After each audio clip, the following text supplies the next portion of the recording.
Fil-jumej li għaddew masses kbar ta' nies attendew biħġarhom għal darba darbtejn ħalli waslu l-messaġġ tagħhom lill membri parlamentari biex jivvutaw kontra l-kontijiet tad-dawl u l-ilma.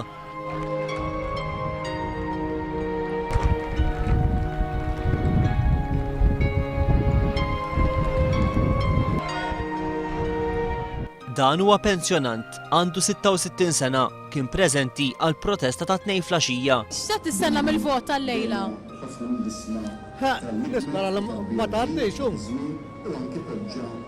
Għaġġejt biss kbir għalina. Din hija żagħżugħa taħdem ġo mużew. Ovvjament il-familji Maltin għandhom il-ċessanijiet. Din mara tad-dar għandha 44 sena. Jiena ġejta u ħabbalo li għandna tal-kontijiet. X'qed nistenna? Qed nistenna li għatu kasu, aħna l-ħaddiema x'aħna min jaħdem għax jiena biex insib ġob. Tgħix kemm ili nfittex biex wara 18 sena kelli nerġa' noħroġ naħdem part-time jien. U part-time għax laqas nsib full-time job, għax ma nistax il-leħħa, x'qed nistennew? Il-kontijiet diġà għolin iż-żejjed, aħseb wara jekk jolew iżjed fiex ħaniġu aħna. Dan huwa self-employed, għandu 57 sena. Tistenna mill-vot tal-lejla? Li raħsbu ħalli tkomplu jiddur ir-rota għax kollox jieqaf. Kollox jieqaf nies ma jħallsux. Tifhem kollok tidħol il-qorti biex forsi tiġbor il-flus tax-xogħol li tkun għamilt. Dawn flimkien ma' ħafna oħra kienu l-koll preżenti għal protesta ta' 2 flaxija għaliex ridu jwasslu l-messaġġ tagħhom dwar il-kontijiet tad-dawl u l-ilma. Mhux tajjeb hu. Mhux tajjeb. Bloli tal-ħajja, bloli tal-kontijiet. Ma nistax il-leħħa bil-paga, fiex sa niġu l-paga nħallsuha dawl u l-ilma, fiex ħaniġu. Aħna tfal tagħna konna ngħidu li ħajkunu aħjar minna. Però naħseb nikbi tfal tagħna għax qar minna ħajkunu tfal tagħna. Il-Partit Laburista laqa l-weġa tan-nies u vvota kontra l-kontijiet tad-dawl u l-ilma. Aħna qegħdin hawnhekk fuq in-naħa tal-familji ħabbrieka, tan-negozji, tan-nisa u rġiel Maltin u Għawċin għax il-familji mhux titkellem dwarhom sur President. Trid tieħu deċiżjonijiet illi ssaħħaħhom u ma timminhomx minn taħt. Iżda l-Gvern ivvota favur il-kontijiet għolja. U joġobkom jew ma joġobkom, din hija verità li ħanieqbgħu biha.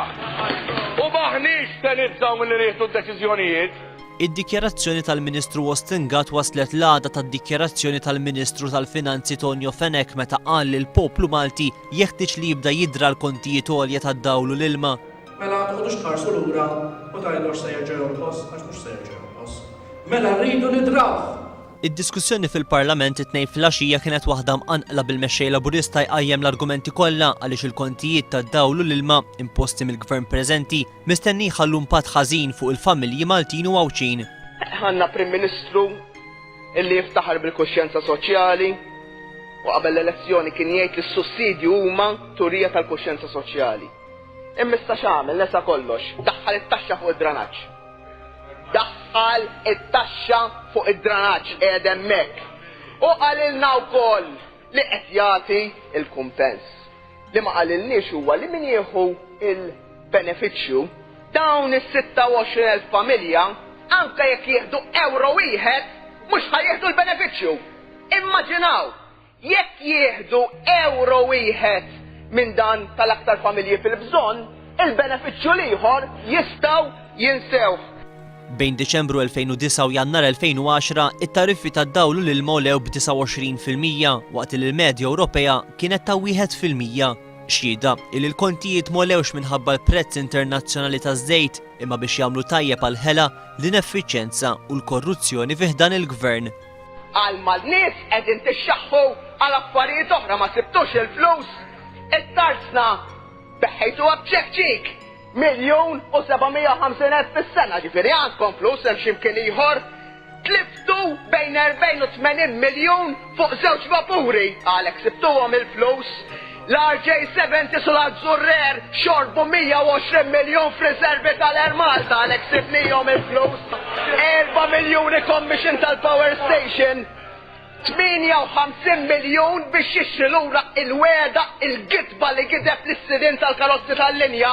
21 miljon għal Dar Malta għalek saqfhom il-flus għal Dar Malta 21 miljon. 200 miljon fil-korruzzjoni tal-VAT, 160,000 ċelebrazzjonijiet tal-pjazza għalek sibnijom għal dawn l-affarijiet il-flus insibiju. U xinejdu 80 għal 100 miljon għat-teatru bla saqaf. Fil-Parlament, il-Gvern kellu kull opportunità sabiex ibiddel id-direzzjoni li qabad, iżda għażel jibqa' jippersisti u jimponi l-piżijiet fuq il-poplu. Illum qed nagħtu opportunità li l-Gvern li jipprova jibdel id-direzzjoni. Jekk il-Prim Ministru jibqa' jwebbes rasu, l-unika soluzzjoni hija li l-poplu jibdel il-Gvern f'elezzjoni ġenerali.